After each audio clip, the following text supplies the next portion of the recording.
I don't know if there'll be challenges, but I think that this one, I don't see how, never say never, I suppose. But I think this map complies as best you can with all of the redistricting requirements that are done. Where there were hard choices to make, the board made specific findings in there that said this is why we did that. Right. So I guess if a court disagrees that you should have done it for that reason, I suppose. But the bottom line. Well, you were surprised before, so that's why you. There was nobody in the world. I'll just say a number of people were surprised at how it went down. Maybe not the fact that you might have gotten some districts thrown out, because every plan always has been second guessed by the Supreme Court in one manner or another. But you got to remember, we're here 3 years later because over 2 districts, and the people who claimed the elections held in 2012 were illegitimate under an unconstitutional plan. That is, to me, that's the worst form of fear mongering.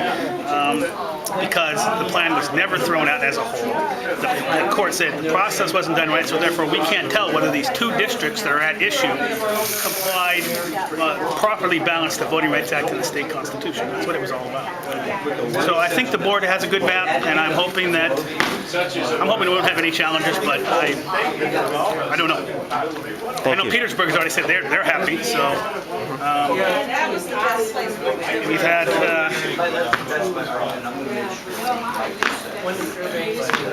we don't know who comes out of the woodwork, and we'll certainly still have the issue of what the process is. We intend to proceed along the lines by submitting it to the Superior Court and not waiting for people to make challenges. We're saying court here, approve it, provide time for people to have challenges, because the board has never said. What, 30 days until from today? Well, that's what or from we Wednesday or whenever. Yeah. Because we're saying no, the process didn't start over. You do the same process that we did on the first remand, and that is we adopt our plan, submit it to the court, and say, here's a notice of compliance with the Supreme Court's order. Then the trial court can set dates for challenges, but not. Remember, the original process is the board proclaims and then sits back, and people have 30 days to file.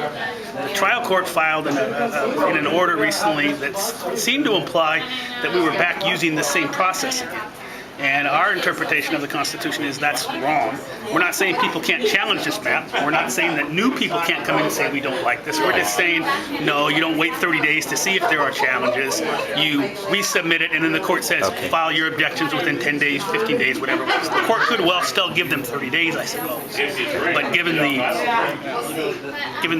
timeline he told the board to operate under, maybe he gives them 30 days, maybe he doesn't. But that's the issue, is still before our Supreme Court right now. So we asked them for guidance before the 20th. So thank you. hopefully they will.